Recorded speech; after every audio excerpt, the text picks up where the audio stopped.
now we're going to move on to the next phase.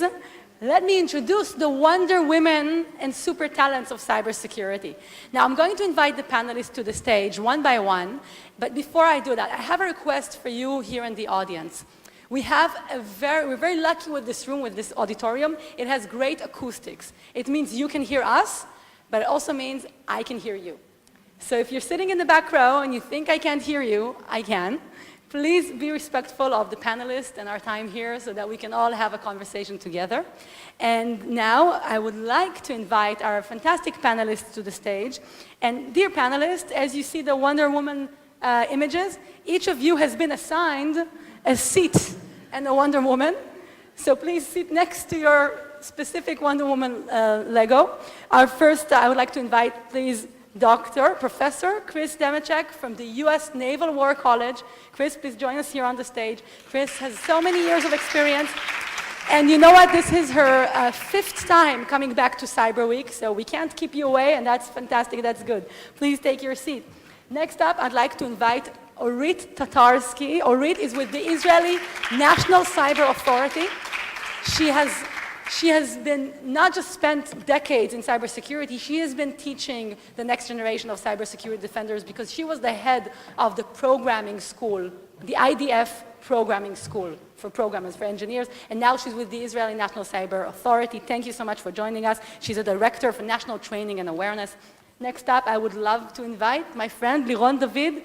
Liron is a Ph.D. researcher right here at Tel Aviv University. She's one of our brilliant researchers at the ICRC, the Cyber Center, and she will tell us a little bit more about her research and her focus later. Please, Liron, take your seat. Next up, we have Keren Eldor. Keren from CyberArk, perhaps one of the biggest, most well-known Israeli companies in cybersecurity. And Keren is a senior vice president of product management with CyberArk. She will tell us more about her experience and her knowledge. And finally, last but not least, our most distinguished member, please, Camila Edry, Director of Cyber Projects for the Cyber Division in Elta and Israeli Aerospace Industries. So in the US, it's Deneen's job at GE to protect airplanes and GE aviation products. In Israel, with Israeli Aerospace Industries, it's Camila's team that protects aviation technology from cyber attacks.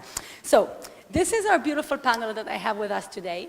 And I want to start us off with, and please hold the microphones. You have some microphones here. Yes, please share those amongst you, please. So the first question I want to ask everybody, because this is something that's really very interesting to me. I want to start by talking, we have a younger audience here today. We have a very mixed audience here today.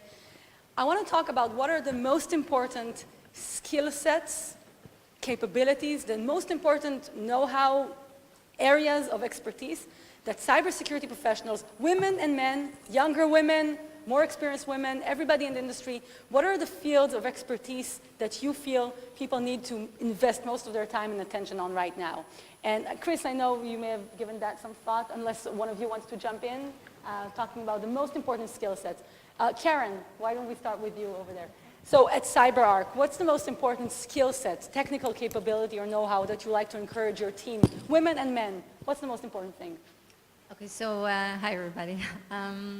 In the last couple of years, I've been spending most of my time dealing with security in the DevOps space. It's DevOps security. DevOps. So everybody here in the room are familiar with DevOps? So DevOps is basically methodology that has been has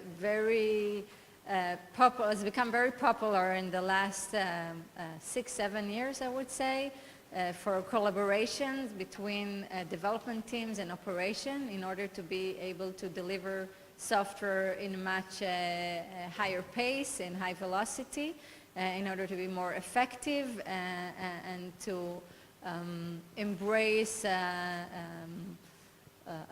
principles like automation, collaboration. Eventually, it's all organizations are adopting it today. I just spoke about it in my main plenary session. Organizations adopt that today in order to become more competitive in their market and to be able to provide services and applications to the market in a higher pace with more innovation. So from your point of view, so- DevOps is really central. I'd like to ask you, the panelists, if you all agree, but also the room, have you heard about the concept, some of you have heard about DevOps, what about DevSecOps? So introducing security into the DevOps structure.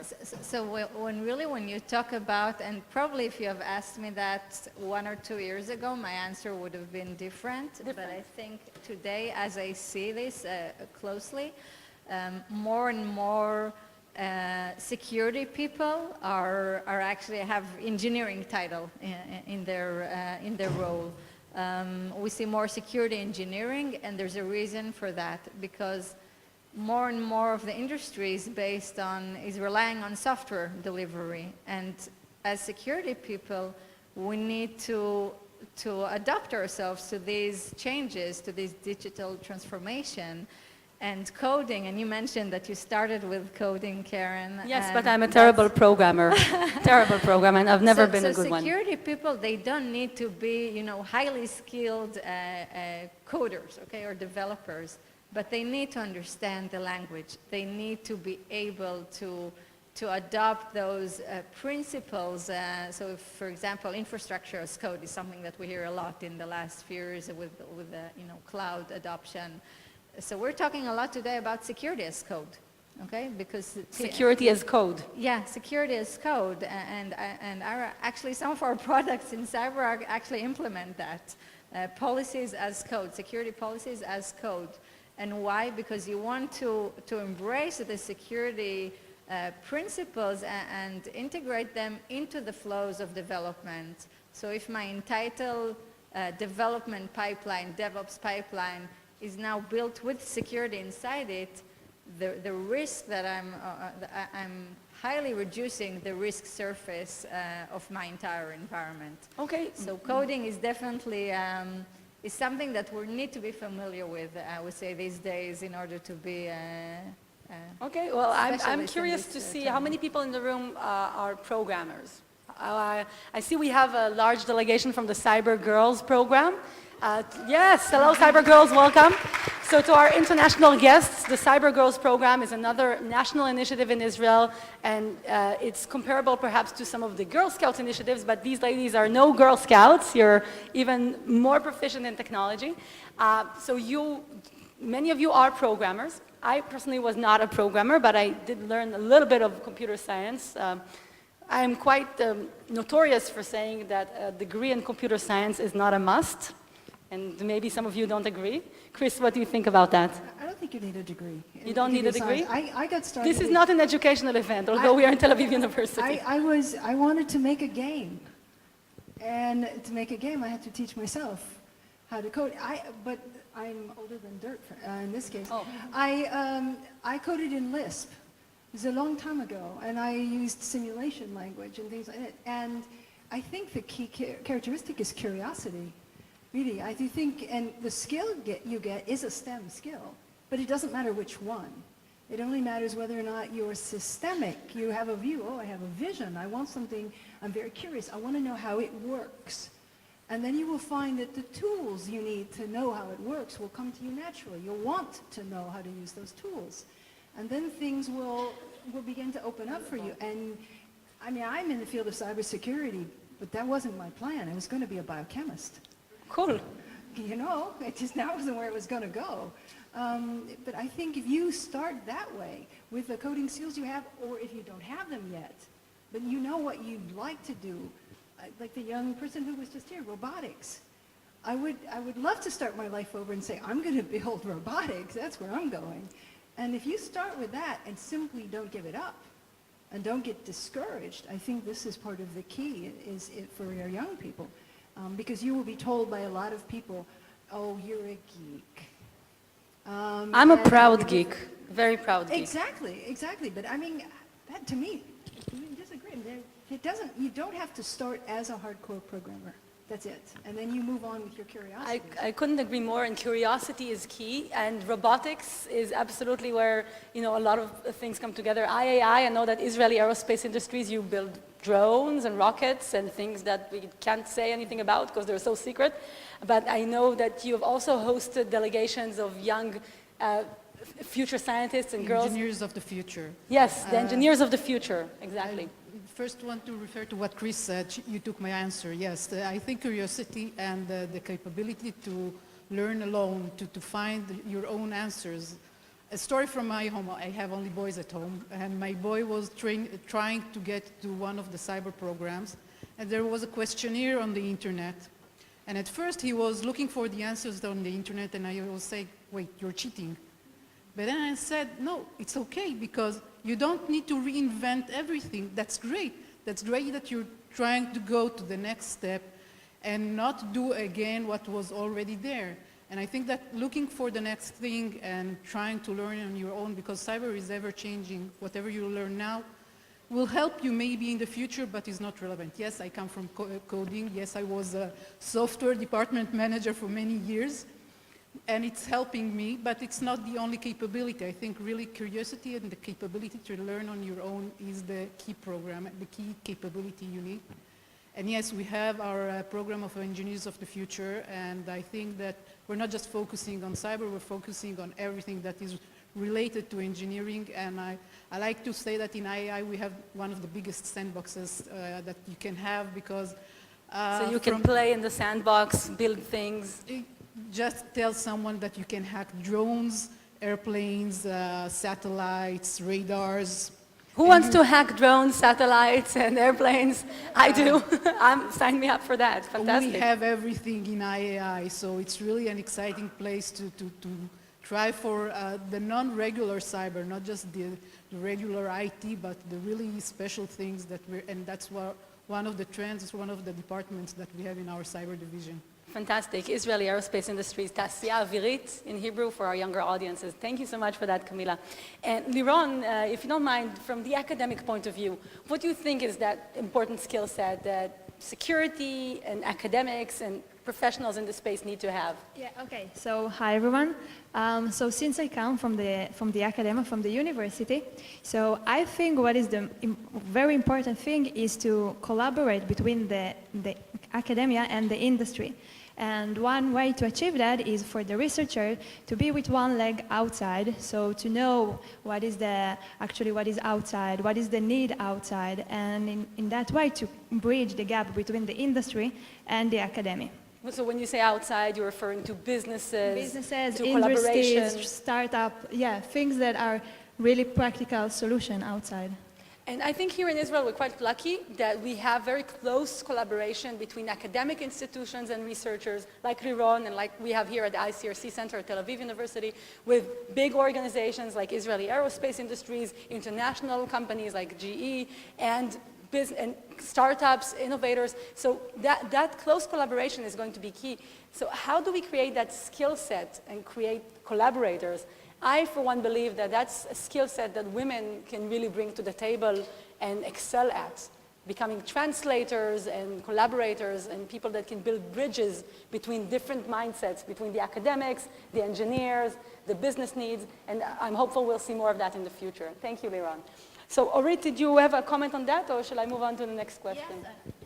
Yes, actually I do. Yes, Orit has many opinions, which is good because we are lucky she shares them with us. So I'll try.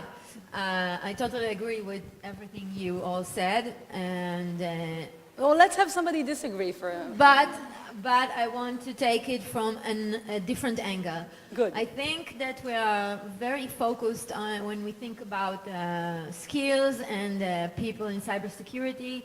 We immediately tend to think about the experts.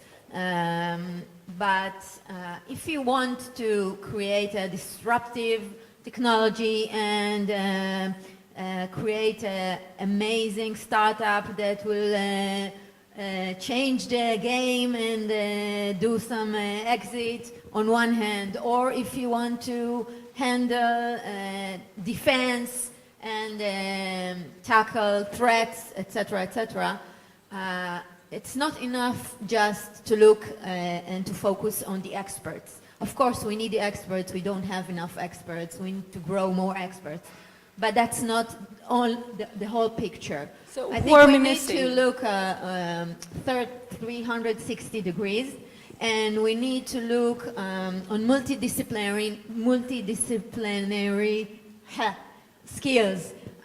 So for example, if you're a startup, you need the product manager, you need the QA, you need the legal team that will understand the cyber way of thinking. So it's not enough only to think about the experts and grow the experts, but you need to look at other skills. And another important thing today is that if we want to fight the bad guys, then we have to collaborate.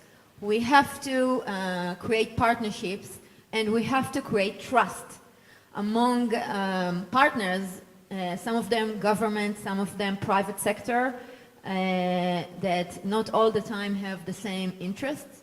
And to create trust, you need a special skill set to lead this trust. So this is another way of thinking about it. So the skill sets of the future, it's going to be about DevOps and DevSecOps. It's going to be about automation. It's about self-learning, curiosity, and it's about building collaboration, enabling trust. And I would like to add that from a more, I kind of thought of this as a more technical question. From a very technical point of view, when I look right now at the world of cybersecurity and I see what companies are looking for when they're hiring people, these are the things I'm seeing. Red team testing, which is the outsider's perspective, bringing that friendly hacker mindset and doing a security assessment of a company. There's a lot of demand for that sort of skill set and know-how. Threat hunting, which is kind of a new trend, looking at cyber intelligence, looking at logs, looking at traffic, understanding really what the advanced threats are doing. And finally, this is a really growing field, and we'll hear more about this one later from one of our next panelists, but digital forensics and incident response is perhaps one of the fastest growing skill sets and most necessary ones, and there's not a lot of people in this space, not a lot of women in this space. In the second panel, you'll hear from Reut Menashe, whose specialty is in this space, so I'm hopeful she'll tell you more about that. This is just my take. For the younger women in the audience, when you're looking for specific skill sets to invest in, these are what I'm seeing from in my travels around the world, what companies are trying to hire or the skill set that they need. So this is taking the philosophical point of view and bringing it more technical. I'd like to move Keren, on. one more thing, Yes, maybe, please, Keren. because I remember when I came to an interview in CyberArk many years ago, because I was really there from the first group, and Alon Cohen, who was the founder of CyberArk, he kind of asked me, you know, because I didn't come with I came after a service in Mamram for 6 years, but not with cybersecurity background. And he asked me, are you sure you want to join? So you mentioned you served in Mamram. Yes? Yeah. So that's one of the primary engineering and software development organizations within the Israeli military, and it's also the organization that Orit, in her previous capacity, Orit was training engineers for. Same time. Yeah. Just explaining it to our international guests. Yeah.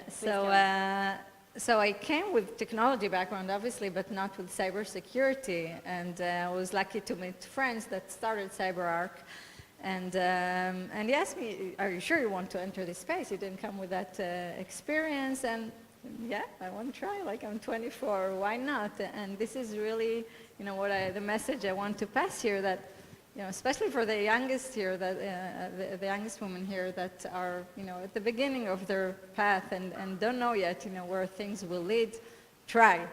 Just don't be afraid to try. Be curious, try new things. Yeah, curiosity, and together with, you know, the passion, and just go for it. And you know, what do you have to lose? You find out you don't like it eventually, okay. Good, and we'll get to in the final question, we'll talk about some advice for the future, and we'll get back to that. Chris? Yeah, I was just going to make a quick comment. When I first went out from undergraduate school, I was interviewed for a job, and they had noted I'd taken econometrics. Ah, he said, okay, it's good. You've taken econometrics, that's good. I never used it, not once. What is econometrics? Well, it's a technical, it's input-output models, it's a technical approach Okay, I have never heard of it. to economics. Yeah. But I never used it, not once. He just used it as the marker, that if you take it, okay, you're good, fine. Oh, so it was a marker of your geek credentials. Yes, my credentials were great. Is it a math and economics? Yeah, so it was fine, but ultimately at the end of the day, that wasn't what they needed. And so the other thing is there's a number of research that show that when women look at a list of credentials, if we don't meet 100%, we don't even apply. If the men say they meet 50%, I'm good enough, and they go. Yeah. So from here on out, the rule for you should be if you meet 50%, go.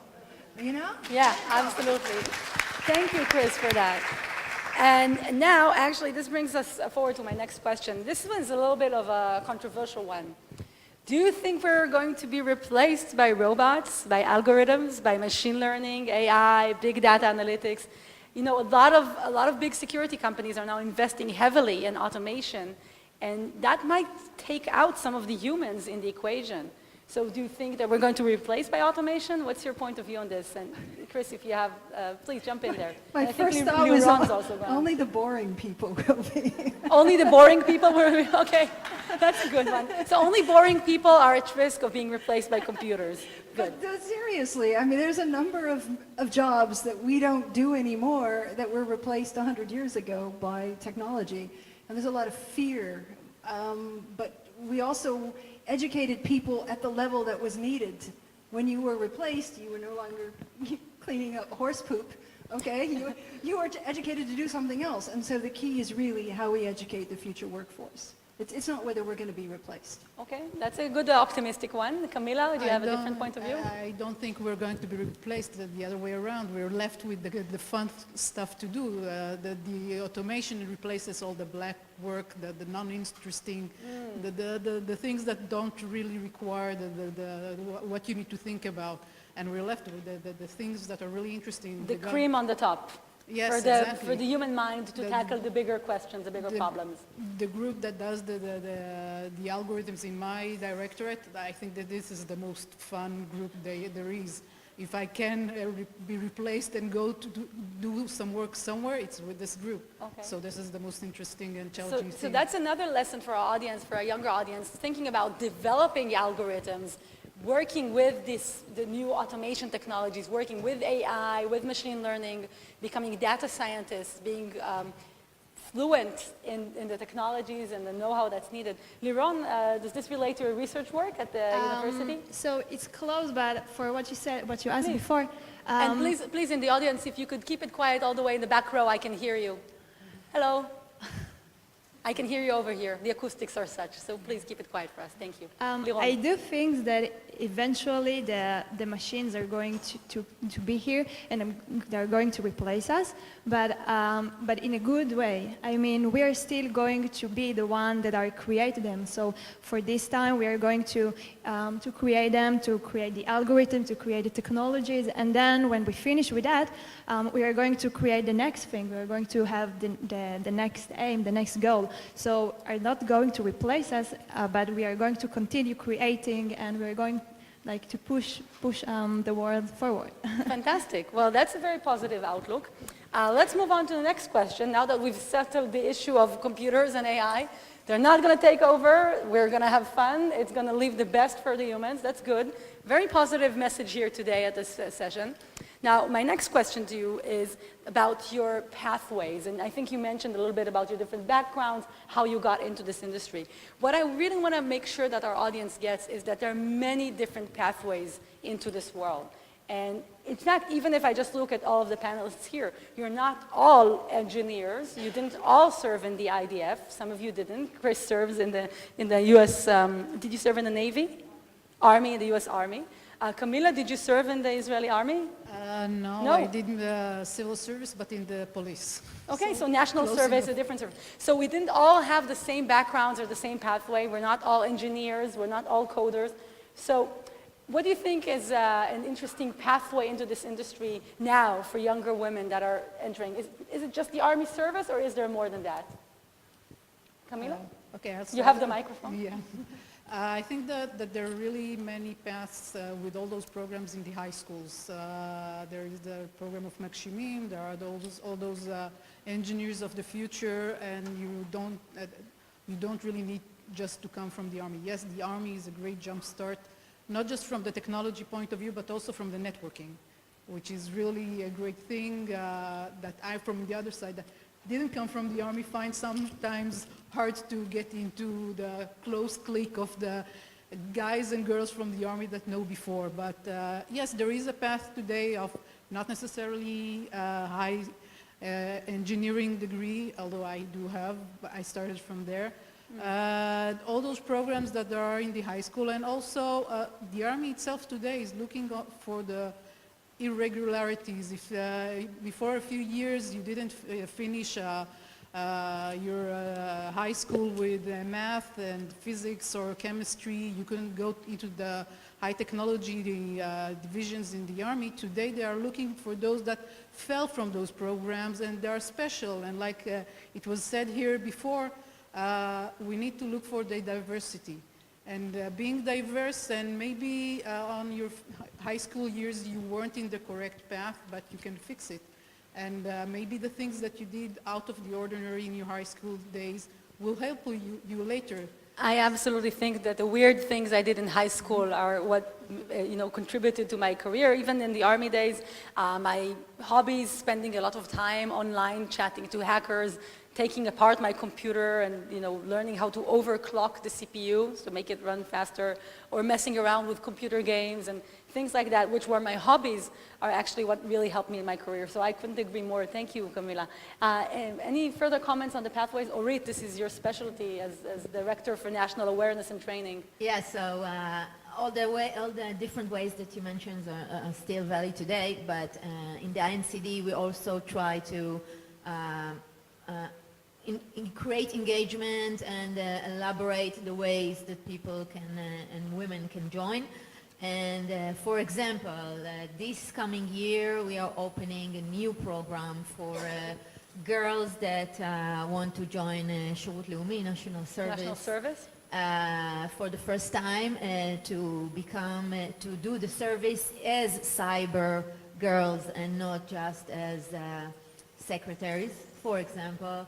So that's a new program. I think we're a long way from there, so I don't think that they're, that maybe in the 60s and 70s that was maybe a conception that women would serve in the Army in more administrative roles or secretary This is not the Army, this is National Service. National Service, I'm sorry. Yes. Okay. So, yes, I'm sure you had. but they were doing much more administrative stuff and less technical stuff. And you're changing that? And this will be the first time they were going to be working as cyber specialists.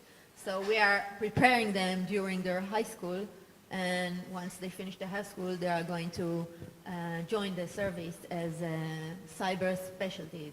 And also we're doing it for Orthodox girls. Just a few months ago, there was the first course of women, Orthodox women, which finished and got certified to be cyber practitioners. So that's another example. So we're doing a lot of programs to include as much more population, and especially women, as we can. Fantastic. And talking about certifications, it's actually something I wanted to comment on, but Keren, I see you have a comment, One please. more comment.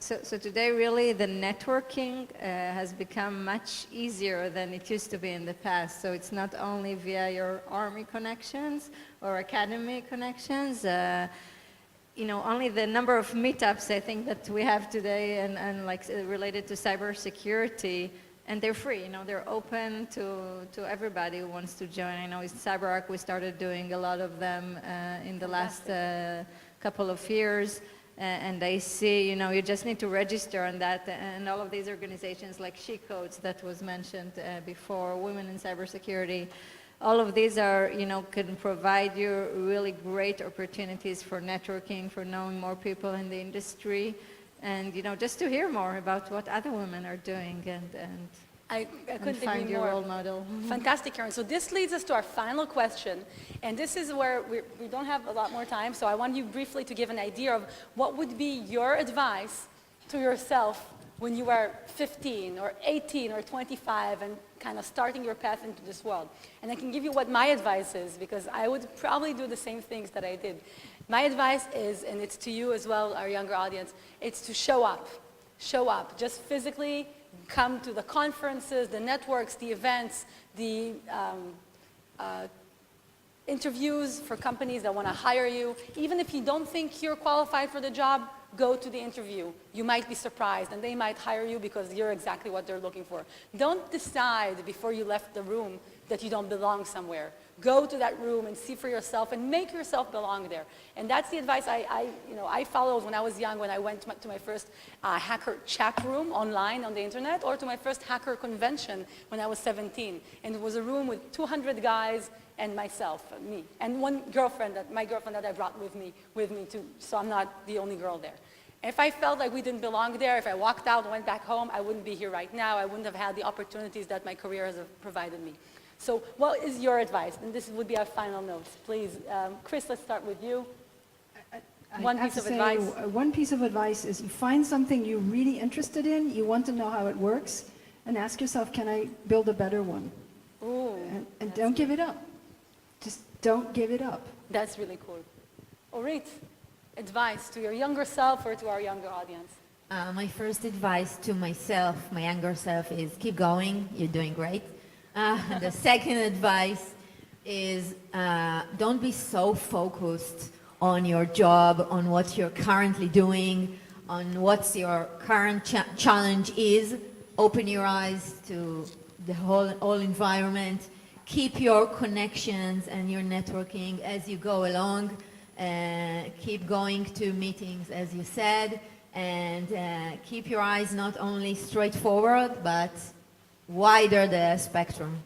Go wide, look wide. That's a great piece of advice. Liron. I think study what you like, study what you love, you're interesting, and keep push yourself to achieve what you want.